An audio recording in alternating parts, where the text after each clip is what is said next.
What's in the pod? What's in the pod? Today, folks, we look back at David Finchers Se7en.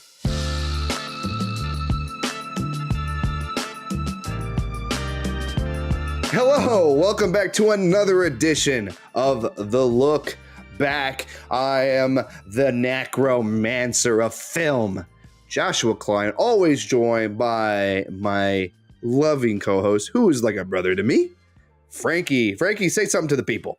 Hey, good afternoon, good morning, good evening, whatever time you're listening. Thank you for joining us. I'm excited to be here. What was in the box? We're going to find out. We're going to talk about it. We're going to discuss today, because if you guys watch that opener today, we're going to discuss Se7en, the David Fincher film from 1995. It's a crime noir thriller. Something that I remember watching a long, long time ago, but not remembering certain details. So it was really refreshing to go back and watch this film, especially since, last year, The Batman took a lot of inspiration from this film. So when I went back, I'm like, wow, the Batman really liked some of the aesthetics from this film. I think one of the things that I really enjoyed about this movie in general is so it came out in 95. I know I'm going to get to my preview in a second, but just having watched a lot of movies, especially this summer, because been off, I've seen how many movies have taken little beats from this. Even you'll pick up lines of dialogue. You feel me? A person will kind of say something in a line and I'll be like, yeah, I heard that. It's that's a little Se7en-esque.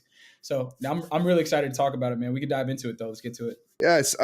So people, I usually, if I watched a film before, I always try to recollect or remember, prior to the film, see how close I am to actual plot.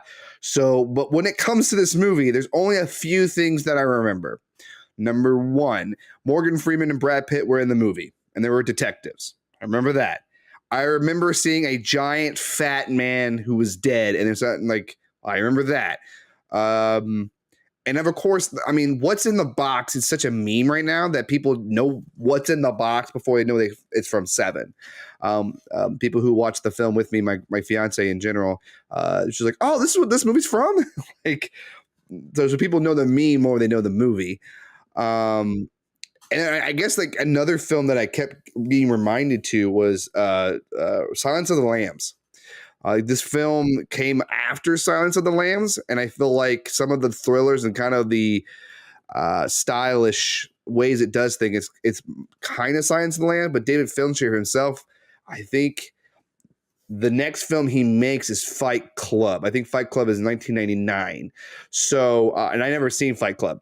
Shocker. But that's on my list. So it's nice to see David Fincher's Se7en first, because this was a major, I believe, a major hit. So Frankie, give the people a little plot summary so we can discuss more about the film. All right. So the movie is Se7en. It is a 1995 American crime thriller film directed, like you said, by David Fincher. It stars my man Brad Pitt, the GOAT, Morgan Freeman, Gwyneth Paltrow, and John C. McGinley. It also has a surprise actor in Kevin Spacey, who we will get into. His character is really important. It follows these two detectives as they go through a series of murders that are inspired by the 7 deadly sins, hence the title of the movie. One thing that was throwing me off when making this is when I was doing the research for it, some websites actually had styled it in the 7, SEV7EN, and that was throwing me off because I kept reading it as Slevin. When this movie was made, right, there were a lot of those weird, we're trying to be edgy, stylistic choices. But one thing I actually really appreciate about the poster is that it has all of the 7 deadly sins on it, and that's a really major reference to the movie. So that being said, that is our background. Josh, go ahead and cue us up. Don't know where exactly you wanted to start, but... Okay, before we start, I need to remind people what the goal of this show is. The goal of the show is to see if these films hold up. Not necessarily if they're good or bad, but to see if these films hold up to today's standards, or that's kind of timeless, in search of great movies. If you watched, Mike's explanation of a great movie is a movie that could fit, a movie that you can watch whenever time period is made. You can still watch it now and still enjoy it without being hung up with certain, political ideas or just certain cultural stuff from that era that kind of dates it. So that is the main focus. And as we were discussing, we're hopefully trying to find the answer if this film holds up. Now, you said the 7 is a reference to the 7 deadly sins. Yes, but also the 7 days that Morgan Freeman's character, Somerset, has left. He's going to retire in 7 days, so it's kind of following his 7 days. Now, I find it interesting that Brad Pitt got top billing, but this is a Morgan Freeman movie.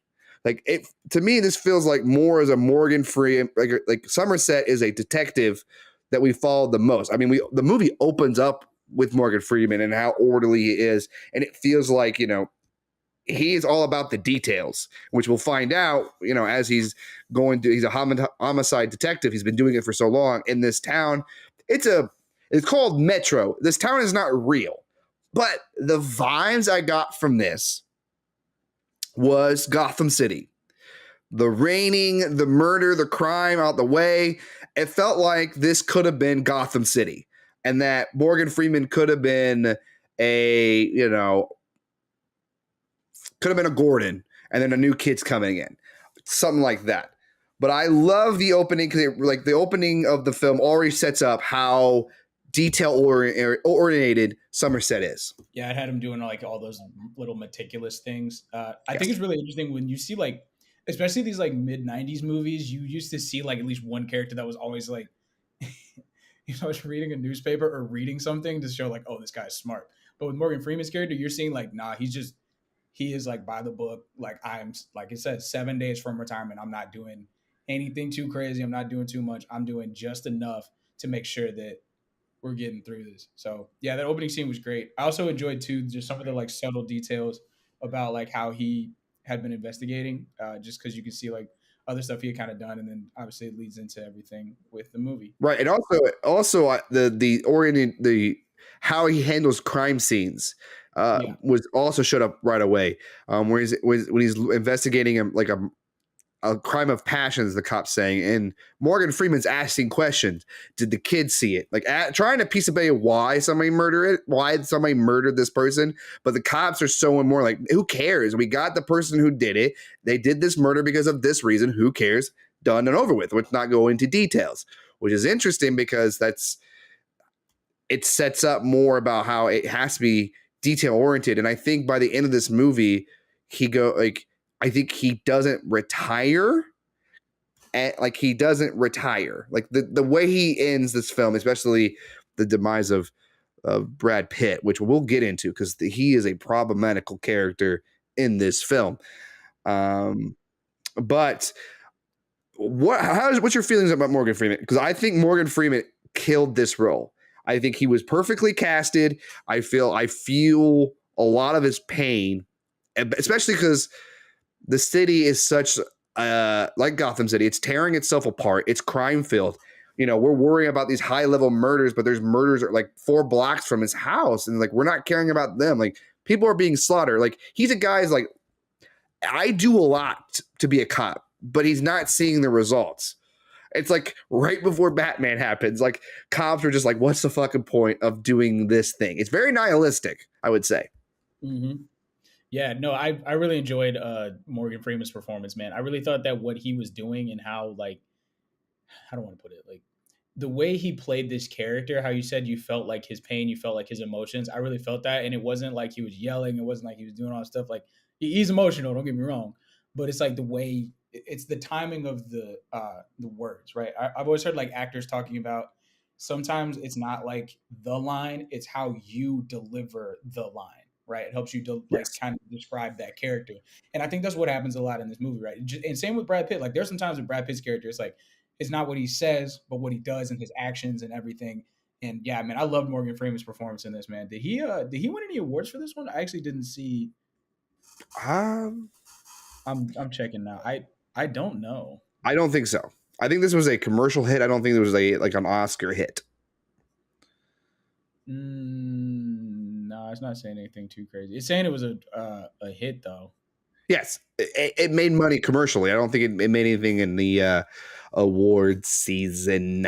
That's why kind of like 7's kind of forgotten a little bit, and that's why I'm so glad that these shows we're doing this show so we can go back and see some of these good like this movie I was intrigued very much, especially when Brad Pitt's character comes as a guy who's going to replace Somerset. Like and it looked like Somerset wasn't expecting this guy to be here. He's like, whoa, whoa, whoa, like, and because Brad Pitt's character is a cop that was from the rural area or kind of like a white suburban area coming into the city, coming into this rat pit, this crime infested, murder infested. Like, no, why would anybody want to be here when they already got the pushy job?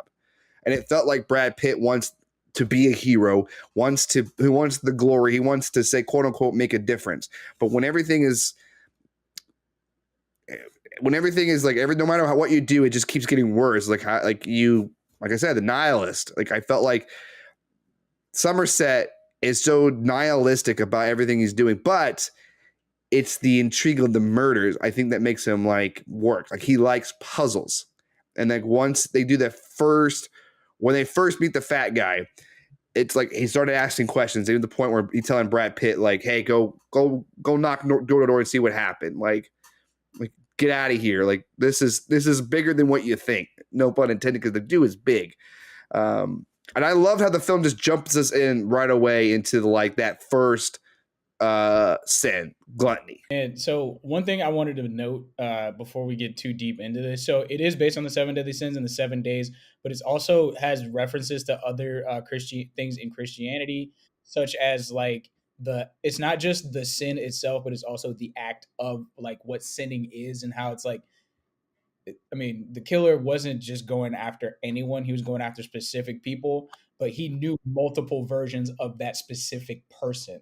Right. And that was like a detail. Like, I don't know if it gets kind of lost in the movie. Maybe it's me being too macro with it, but it's kind of showing like, okay, everybody is a sinner. Cause it wasn't like he just went, you know what I'm saying? When it's a serial killer, like I just watched the Dahmer documentary not long ago where he was going after a specific kind of person.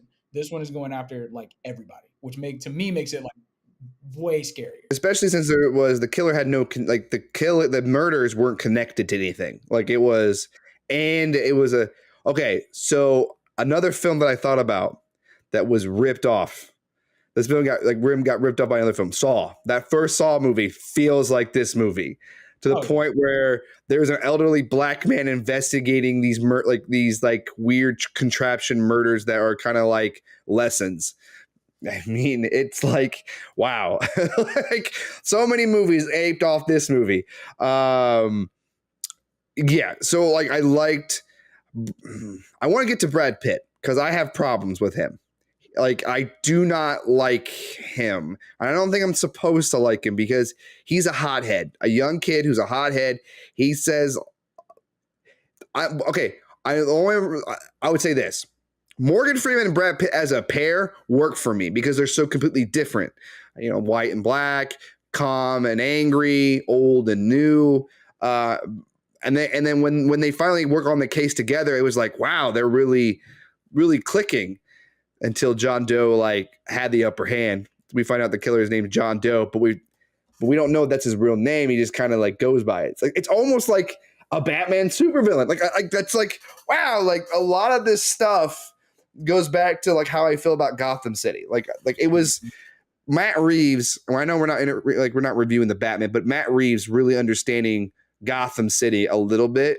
And by watching this film, I'm like, wow, he really got it. Because have you ever seen a noir film? Okay, not like a full one, right? Yes. I've seen when we were in film school, I saw bits and pieces of them, like the burlesque and all that jazz, but never seen a full noir. No. Okay, so I love noir films, and this film is kind of noirish. It doesn't follow certain tropes, but the nihilistic ways of what it is and the way the ending goes, we're just rummies of so noir, and there's a mystery, and there's like twists and turns and everything like that, and the ending is a big fucking twist. And usually noirs are made in the 1940s to the mid 50s, right at the time of World War II and post World War II, where it's like, and it really questions men's masculinity a lot. And it's usually a femme fatale. Really, there's really no femme fatale here, like an evil woman kind of thing. I think it's more, I guess you call it neo noir, like Blade Runner is kind of neo noir a little bit. It kind of follows those tropes, but it's kind of a new thing. Because the color palette of this film the grays, the darkness. Like it feels a lot of grays, and it does. Like I don't feel like there's a. I think when Gwyneth Paltrow shows up, there's probably more brightness, but it feels very bleak and very. And especially because it's Dante's Inferno gets referenced in the 7 layers of hell.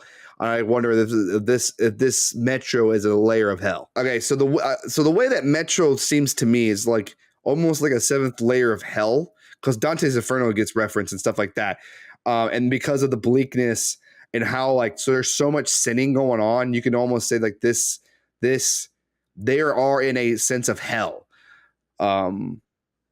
That's I really enjoy the feel and the color palette of the film. Like that really jumped at me right away. I noticed that if you see the color red, it's like almost like blatant on the Yes. screen, but it also would use I believe it was yellow and green. Yes. Yeah, Oh, yellow and green. And like, because there was a scene where I'm like, they were like, it's like whatever o'clock at whatever time, and I'm like, why is it so? It looks like dusk. It was like 9 a.m. You know what I'm saying? I'm like, there's well, yeah. Well, I think it's like 5:30. Yeah, or something like that. Oh, at all times. I'm like, why is it the same time of day? Y'all just ate lunch. how'd you feel about the mystery of like who the killer is, who's doing these killings, why it's the 7 deadlies? Like, did that hook you? Because it hooked me, and I feel like in the second one, Greed. That reminded me of the Batman as well, because that movie opens up with the killing of the mayor. And you could almost say it's greed and stuff like that. One of the things that I noticed like throughout the movie was like it does biblical references, like even with like down to like you'll see certain numbers on the screen. One of the other things that I really enjoyed was like it's a mystery, but it's also like when you do finally meet the killer, like his motivation, like honestly having understood like where people are like psychologically and like studying psychology and stuff like that, his motivation, like he's legitimately insane, but also like he's basically playing the Bible against like people against themselves. He's like, Yes. you're gonna do this, like people are going to do this, like somebody's going to die, like people die every day, right? But it's the way that you do it, like one of your sins eventually will kill you, is like kind of his Right. point. And the shitty thing is he's right, right? He's wrong for killing these people, right? But he is right in the sense that everybody is going to die and everybody commits a sin, right? So it's just I love like biblical and historical connections. Like, sorry, I know this is a long rant, but that's like my thing, man. When it's like you can bring something in to where like you take it to a modern day perspective, it's like, okay, well, this is what you preach, this is what you've been saying, this is how you should act. Right. And I think the important thing is like the important thing is that the John Doe killer, the 7 deadly, we find out his name is John Doe, like I said. So I'll refer to him as John Doe, because it's spoiler alert. I mean, if you haven't seen this movie, I mean, and you made it 20 minutes in, I mean, that's on you.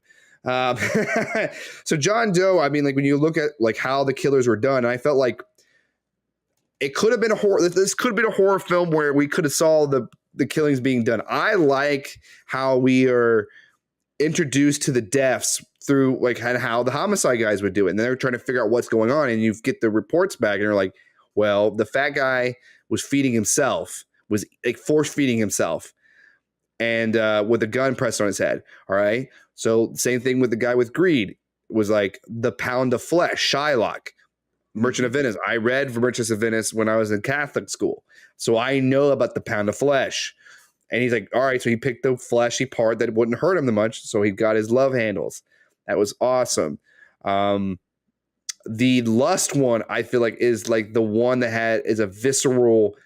Once we learn how that murder was done, because we didn't see the body, we get told how it was done, and we see the picture of the knife, the knife dick, and I was like, God damn, that's fucked, dude. Like this movie is fucked up. Dude, that part, like for real. So I watch this, like obviously when we watch these movies, I watch them all the way through, but very rarely do I have to pause it and kind of be like, yo. But I had kind of had a long day that day, and I was like, all right, man, we're like halfway through this. We just got to make it. But that was like when I tell you that was like, I hate to say it, like when something can gross me out to that level because I can handle a lot. I was like, all right, like I did not need that. Oh yeah, and I would say this: the film's 2 hours. I think the first hour is a solid hour. Like, great. Now the second hour, the I have little pacing issues a little bit, just because it kind of slows down a little bit. The deaths are not like the murder mystery is kind of not like, we're not getting any more bodies. We're spending more time deviating. Like, that's when we first meet John Doe, and you're kind of getting a lot of Brad Pitt backstories and Gwyneth Paltrow telling a random black man that she's pregnant. I mean, which is key, because that you need to know that a key piece of information, because the ending is really just whew. But I don't, Brad Pitt, like, he gets like, Somerset is trying to help Brad Pitt solve the case. Like, hey, read these books. Like, because Somerset after hours will go to the library and just get tons of books that are related to things that he noticed. And he tries to pass it on to Brad Pitt, but Brad Pitt's like, not patient. He's not patient at all, because he's like, fuck, first of all, he called Dante, he dropped the F-bomb on Dante. I'm like, well, Dante doesn't need that. And I'm like, wow, in the 90s, we're just dropping that F-bomb whenever we want. Yeah. Yeah, so I was like, whoa, that was like maybe not like Brad Pitt. But okay, so Brad Pitt is one of the deadly sins, right? He's one of them. Okay. So it's like we're seeing his demise already, but we don't realize that we're seeing a man sin and going to die for his sins, per se. I mean, like the fact that his wife is, his head's in a box, but we'll get to that ending later. We'll get to that big reveal. But how would you feel? Like, I felt like the pacing was pretty good until I think it was right after the lust kill. Because then Pride was quickly like, I think Pride was after lust, where it was like, all right, now we just like, there was some that just like skimmed over real quick. Like, well, we're here. Now it's time to do, sloth. Let's talk about sloth real quick, because I think that's an effective way, right? So they get a call. Okay, so after the greed thing, there's clues about fingerprints from one of these guys. Okay, so they check on the guy, and they're like, and the cops are fucking ready to bust this dude, because they think he did the murders, because that's what cops do. They like, I got fingerprints, therefore that guy did the murder. Like, it shows like, no, this is more complex than what it is. And you see that sheet, you just see this scrawny, like, shrivel up dude, and you're like, oh my god, like, he's almost dead, and you find out he's still alive. It made my fiance and my friend like jump. Like, they're like, whoa, like, that was effective. Mm-hmm. Yeah, and it's one of those like, so I just watched a documentary talking about how, like, when you are like kind of bedridden, how your body your bone structure low-key kind of changes, if that makes sense. Like, you're Yeah. basically kind of up more like a marionette, right? That dude was like, how it was in that documentary and like how it is now, like I'm sorry, not now, but how he is in the movie, like almost a like mirror image, right? And then like you said, that reveal when he was like alive, I literally said out loud, like, I was like, huh. It was like, Yeah. I was like, that was really well played. Like, I thought he was dead. And then you find out when they do investigation in that room that the John Doe killer, John Doe, did this started this a year ago. Like, this dude is methodical. He's ruthless. He planned his stuff out. So it's just like the fact that he shows up, like, he was. So that's when they're investigating the sloth. That's when he's introduced to a reporter, not knowing that is actually John Doe. And I think that is when that exchange happened, when Mills was like, fuck off, and you can say it's from Mills, Mills, he made himself a target. Yep. He made himself a target right then and there. And that's when the guy was like, okay. Because there's a lot of intrigue. And Gwyneth Paltrow is also a character that with a death nail. My fiance was just like, I'm worried about Gwyneth Paltrow. Like, I'm worried about her. Like, why are you worried about her? Like she picked up a sense of dread. That's, I think, another key when it comes to Brad Pitt. Like, he even gets fucked up too, because I love the tactic of the FBI. Like, it's really fucked up and Big Brother-ish that the FBI would look at library books that you checked out with cross reference, but it's kind of like internet searches. Like if you search how to make a bomb, I mean, like you're gonna get picked. Like the FBI's like, what was that? Now you were gonna do what? So it makes sense to me. They would do the same for books, right? Because there's, you know, so once some of these books got picked up, got a match, and they meet John Doe, that's when the movie kind of picks up a little differently. And I feel like I feel like the killer now has to change his I think he changes his whole plans from that. Okay, so the thing that made me think that the killer kind of changed it too is the specific way that he reveals how he had been kind of watching them towards the end of the movie. Because like obviously, like yeah, how you said that moment, but also I think he knew from the jump he was. I feel like he was trying to entice Somerset, Morgan Freeman's character, into kind of being that rat. But as soon as he got Brad Pitt on the case, he was like, "I got my guy." Like you can, it's just I don't want to say like you can see the key get unlocked, but it's like one of those things you can see like all of the dominoes kind of fall. Like they look like they're about to fall one way, and then you see that gradual shift. Because Yes. the movie, like you said, it starts out being about Morgan Freeman. Like Brad Pitt's character is not even there, right? It's just him, and then slowly you see it. It's like, oh, okay, it's about Morgan Freeman. Oh, it's about a boat. It's like a buddy comedy. Oh, it's a buddy murder story. Oh, Buddy's crazy. Oh no, but Buddy's Right. really crazy.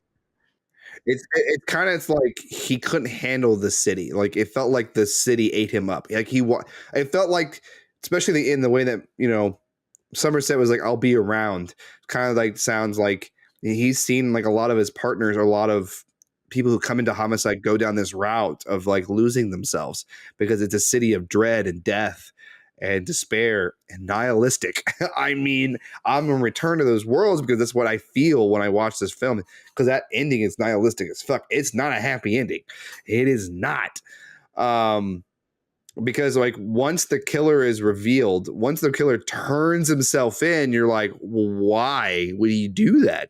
Well, because he's played his ace card. This is a film where the bad guy wins. The bad guy wins. It's like the Joker trying to tempt Batman with the two boats, and then Batman like picking a boat, or the boats. Well, they're not Batman picking the boats, but one of the convicts or the family picking a boat and blowing up, and like that would have been a whole devastating ending. But I just liked. I like how like when John Doe like when it's revealed that it's Kevin Spacey, it added a layer of creep to it Yeah, for real. because of everything that happened with Kevin Spacey. Now, prior to that, I would say Kevin Spacey is a good actor. I mean, if we ever get to The Usual Suspects, we'll see how great he is, especially in like characters like him, like switching on a dime on how like he portrays a character. But I thought his John Doe was very menacing, very calculated. I think when I saw him, I thought about Silence of the Lambs a little bit, especially when they like, I'll show you where the two bodies are. I'm like, oh, okay, Silence of the Lambs, like Silence of the Lambs. Yeah, man, that was spot on. Kevin Spacey was great in this, man. It's weird because like Kevin Spacey isn't an actor that I was like super familiar with until like obviously recently for other reasons, but I've seen him in not House of Cards. He's in House of Cards. Yeah, well, he's in House of Cards. There's another series. I'm blanking on it, but he he is that dude where how do I want to put it? His face can be so unsettling. You know what I'm Oh yeah, I saying? agree. Yeah, I agree. Because he just and it's not like he's like smiling at you. He's not. He's just like flat faced, but it's his eyes. Oh Like you yes. can see there's nothing. And if there is something, it's like you don't want to be looking at it. But all I was gonna say is like it's unsettling, and then the way that he's delivering some of his lines, where there are times where, and I'm sure it's the framing of how they filmed it, but there are times where it's like, so if we're looking, the audience is looking here, he's kind of looking off and staring in a specific way that will then cut to the character he's talking to, and they're kind of looking at that same angle, or they're like at an like I'm gonna say an opposite angle, or not. They're not congruent. There we go. Right to where like they're at a different angle to where it's like, oh, he's like kind of this overarching, not I don't want to say an angel, but he's a demon, right? And then if we're putting this city as this personification of hell, he would be either the devil, he would be one of the devil, like you not necessarily the devil, but what I'm saying is he's one of the I'm gonna say one of the agents of like chaos. There you go. Right. An agent of death. That's a better way to put it. Like angel of death. Thank you.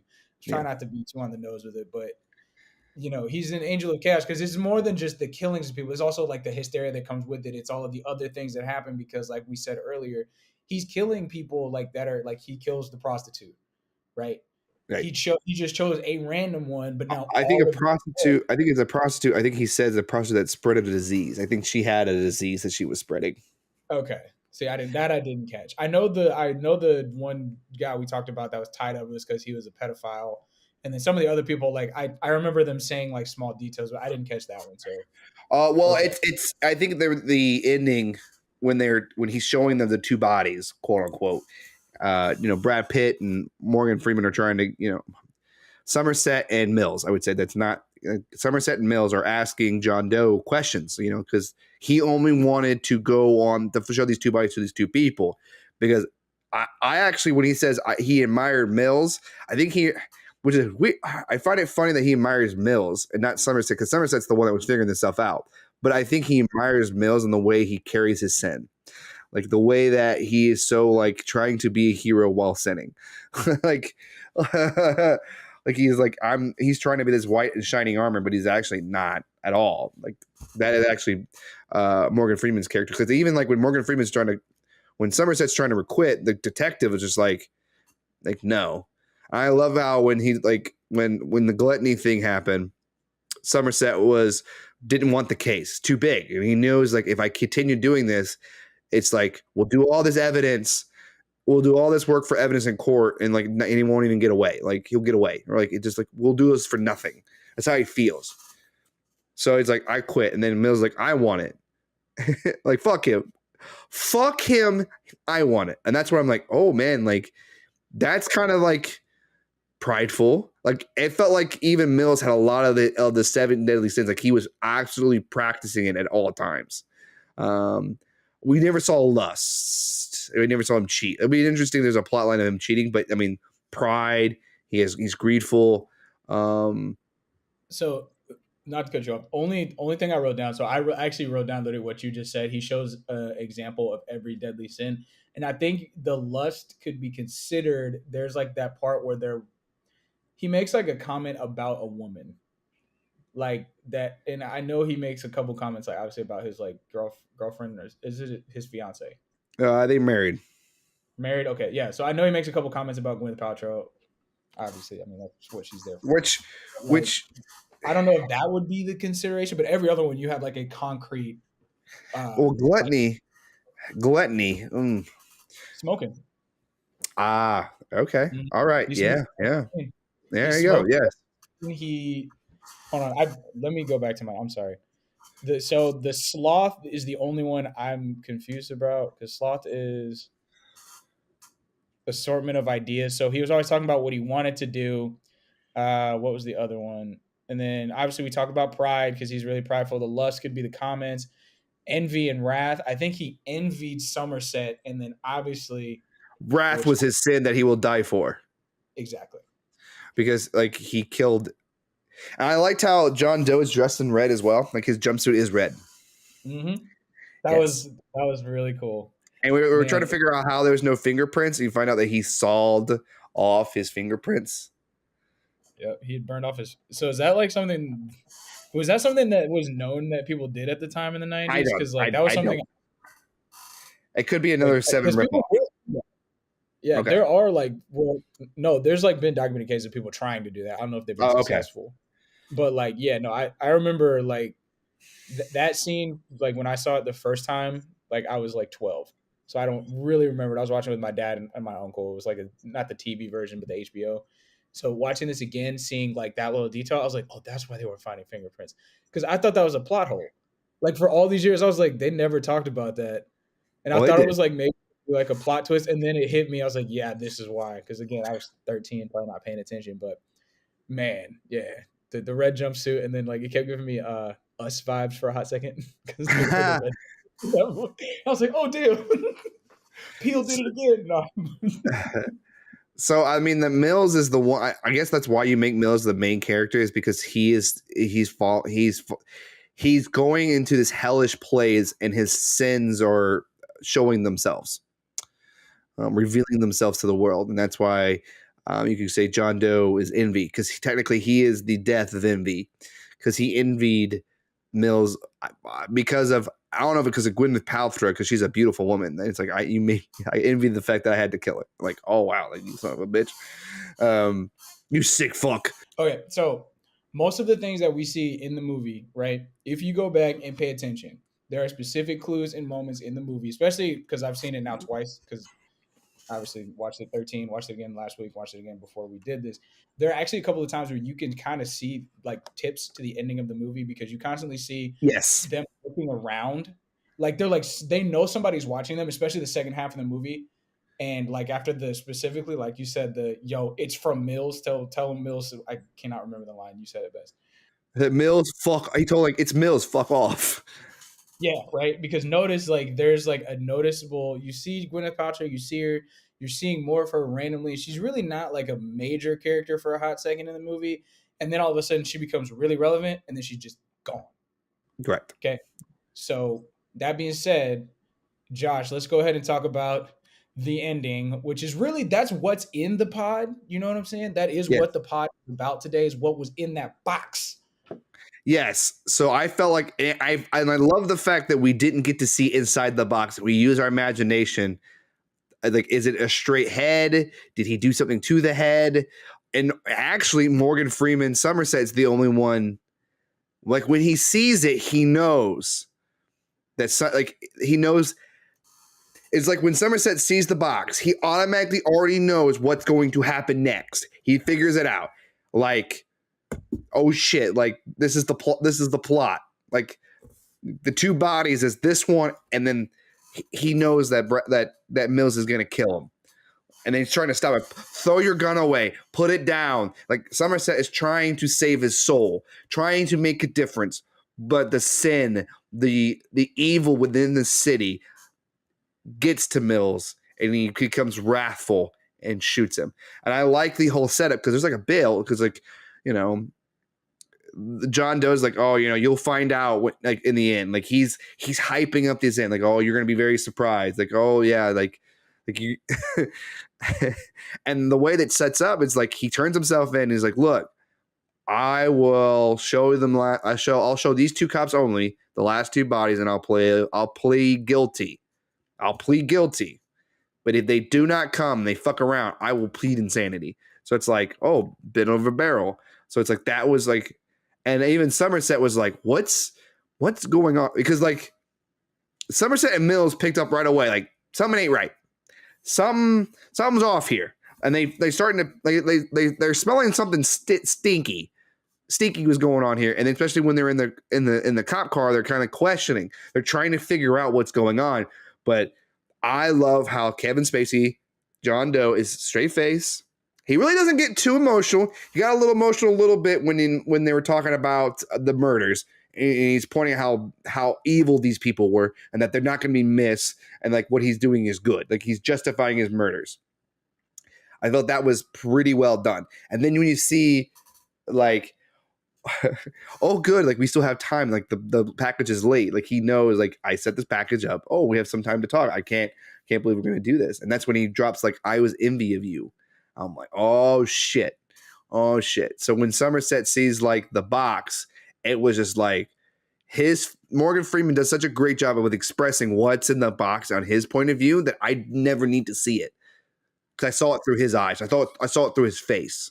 Dude, okay, so like we said, you see Morgan Freeman's reaction. Okay, one of the things that I think sets this movie apart, and I know this is going to kind of transition us into does it stand up or not. That was such a unique thing to, like I said, to use the actors' just expressions, and like how we've been talking about is delivering the lines, delivering how you are. Like, there are times where I watch movies where I can tell if an actor, you know what I'm saying, they understand what their character should be doing, or if they're just delivering lines.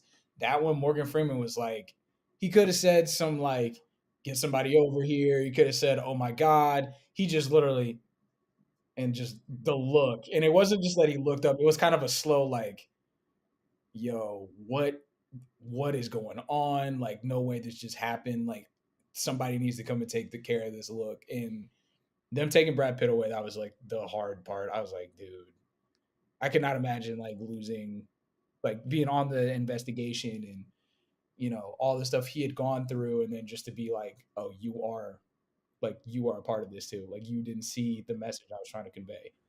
Oh yes, I mean, okay. So when you talked about setup, the setup part for me was when Morgan Freeman's in the library. When Somerset's in the library looking through the books, we actually get to see a depiction of somebody's head off. Like there's a decapitation, like a showing of a decapitation, and I was like, there it is. There's your setup right there. Like the film, and I feel like the David Fincher did a really good job with keeping the mystery, keeping the pace going. The way it really didn't, and keeping the mysteries and keeping and being vague. He didn't. The film, I don't think like all the answers got revealed. Like we don't really understand why did John Doe do all this because he's dead. We're just kind of accepting the fact that he's crazy and that these, he's doing these deadly sin. Like I feel like because the city is such a character that the city is like John Doe is the product of the city. At the end of the day, it's the city that is literally eating itself. There's no helping the people. It just feels like it's poor, rundown. And the fact that when we meet Mills and Gwyneth Paltrow in the home, the realtor conned them to getting a house where a subway comes by and shakes the house every 5 minutes. So it's like there's something. This city that they're in is full of greed and sinning. They're sinners, and like if you, yeah, and you take these innocent people who are not from the city will eat you. And I think that's why I think Somerset can never really fully retire because it's just going to consume him too. Like even like I think there was one part where he's like he gets in a cab and he goes, "Where you going?" He's like, "Far from here." Like it seems like Somerset is so over this town, over this city. And by the end, I just feel like it's just he just chalks it to another defeat by the city. Yeah, I know we said that we compared the city to Gotham, but I also got like New York vibes. Like, because Yes, of course. I live in a big city right now, so like I mean, Houston's not the biggest, like the best representation of this, but a lot of times I've heard people say like sometimes the big city kind of chews you up and swallows you and spits you out, however you want to say it. And I think that Brad Pitt was kind of like that representation, and literally like not to be too on the nose, but like he was a like white dude, and a lot of this like characters in this movie, like obviously we see a lot of white people, but like he was like white dude, blonde hair, like super like young, like the dude that you think like is going to fight his way through it versus like Morgan Freeman. It's like legit, my dude, how are you still alive? Like he's old now, like we get it. It's 30 years later. But like even in that movie, I'm like, yo, you look like you're about to retire for real. Like you're not, what I'm saying? It's not you're not you're not trying to make it another 10 years, right? So I also noticed that too, this film had representation as well. yeah, Like I mean, right. there's a black district attorney. There's a black district attorney. Like That's what I was the saying. I mean, Morgan Freeman himself is a good positive role model of a black male. I mean, he's not thuggish. He's very smart. He uses his intellect to solve the mystery. He's kind. So he's not stereotypical. In 1995, I mean, there's a 1995 film we're going to be doing later in the season that is like a hood movie, but we'll get to that eventually. So it looks like we exhausted our conversation here. So Frankie, we're at that portion now when we ask each other, does this film hold up? So I'm going to ask you first, Frankie. Does David Finchers Se7en hold up today's standards? Man, it does. This is one of those movies like I I said it like we've done many of these reviews, and you and I talk, and I always tell you like if this movie would have came out XYZ year, would it have been better? I'm like, let me put it like last year, even putting it that this summer. We got Barbie, Oppenheimer, all these movies coming out. This movie is like obviously maybe not this weekend because Barbenheimer's kind of killing it, but this movie, man, this holds up. It makes its own kind of like universe. You know what I'm saying? I don't want to say like the universe, but it sets up its own niche world. Like it's noir, and we don't really get noir films like that. Like we may have gotten a couple the last couple years. I honestly haven't been checking for it, but this movie sets up its own world. It sets up its own pacing. It sets up its own like ideas. its own visuals. Like this movie holds up, man. This is honestly what I'm like. I'm so glad we got to watch this movie because this is for real in one of like my top 15 movies of all time. Like I love the performances. I love the not action, but the actions of the people. I loved how everything was executed. So yes, this holds up, man. Like please, if you've never seen this movie, like as soon as you get done, like and subscribe, go watch it because it is absolutely incredible. Morgan Freeman gives a powerhouse performance. Brad Pitt, he's young, so it's gonna throw you off. Like he's like young Brad Pitt, and he's like kind of goofy looking for the first part of it, but Yeah, a little bit. it's just like lanky, and his neck is like the whole time. Yeah. Okay. So yeah. So that's a yes. Okay, it's my turn. Yeah. Yeah. This. Yeah. This film definitely holds up, and I think it's because of the directing of David Fincher. Like he knows how to make a good story. He really the way he keeps us guessing and keeps us wanting to know more as the plot continues, and it feels like we're going deeper and deeper into hell. Like it's its own Dante's Inferno. We're starting at a top, and then as we keep descending to hell, it just keeps getting more nihilistic as it is. I'm a big sucker for noir, so I love a mystery. I love detectives fighting, and even the cops call them dicks. I mean, like that is just a pop worthy thing for me. Um, Definitely a film that you needed to check out, and it's a film that when we discussed the show, I put 7 on here because like it's a film that I've wanted to revisit, especially right after the Batman. And after watching it, the Batman really saw what made 7 so good and put it in the realm of Gotham, where it's like it's paying homage to 7 and not blatantly ripping off 7. Where I think now, thinking about Saul, I think Saul is a ripoff of this film, except for this film is very. It allows the horror and the to be up here, like you imagine it, versus being shown to it, like Saul would, like in being torture porn. So I feel like that is a very unique thing about the film. Technology wise, there was a beeper that shows, but it doesn't bother me. That didn't bother me. Like, I think everything else is pretty much you didn't notice the technology. The cars didn't seem like outdated, and it rained a lot, so it's like nothing really smelled or looked like the 90s to me. The music score was pretty well done. I think the acting performance was very good. I mean, the fact that you get representation of black Americans being more than just criminals. They're actually people of power. When it comes to the female representation, that's kind of lacking there. But I think I think because it's so nihilistic and so painted as hell, I didn't bother me because it looked like Gwyneth Paltrow was this angel because the blonde hair, the way that she kind of was the lighter thing around everybody, and the fact that she gets the death that is so haunting. I just but yeah, I would say check it out. So people, when we get 2 yeses, when we're in agreement on a film, then that rating gets reanimated. We're going to inject some life to this dead, forgotten film and bringing it back to life so that people like you should spread the word of how great 7 is. I mean, some people will automatically would remember. I mean, your parents will probably remember 7. The millennials like us might remember 7, but the Gen Zs who don't, they need to watch a good movie, a good thriller. I mean, American Horror Story blatantly took this from Hotel. Like, the season of Hotel has the 10 Commandments killer. It's 7 all day. Like, watch this a film. You will love it. You will enjoy it. It's creepy. It has a good mystery. And that twist, that ending is unforgettable. So, as we're wrapping up this episode, Frankie, any final words about 7? Yeah, man. Like I said earlier, if you have not seen this movie, please make some time to sit down and see it. It's one of those movies that actually helped kick off Brad Pitt's like big career, like one of his bigger roles. Morgan Freeman was already established, so obviously this is one of the ones that's more in the middle of his catalog. But all in all, man, it's a great movie, great watch. Definitely one that you could watch with some friends and have a full conversation about, just like we did here today. And if you guys watched it, please let us know down in the comments. What'd you think? What'd you think of our review? Anything that we might have missed? Because it's just us two. We are not like savants. We write stuff down the best we can. But man, that's all I got to say about it. Bring it back, watch it, and let us know what you think.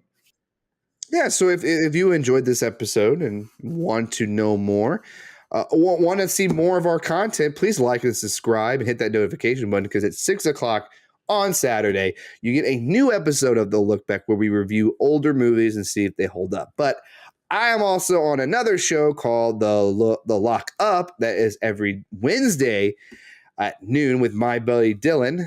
So that is a good time. You can follow me you can actually now follow The Look Back on Twitter, and sometimes at Look Back Show. That's the at Look Back Show. And sometimes I come in the feed and I post reviews. I have a review out for any new movies I've recently watched will be on that thing. And sometimes you get a little sneak peek of what we're doing. I will drop a little bombs there. Just stay blessed and stay humble, everybody. That's awesome. So as the closing credits are going up, I would like to say goodbye, and I'll see you at the movie.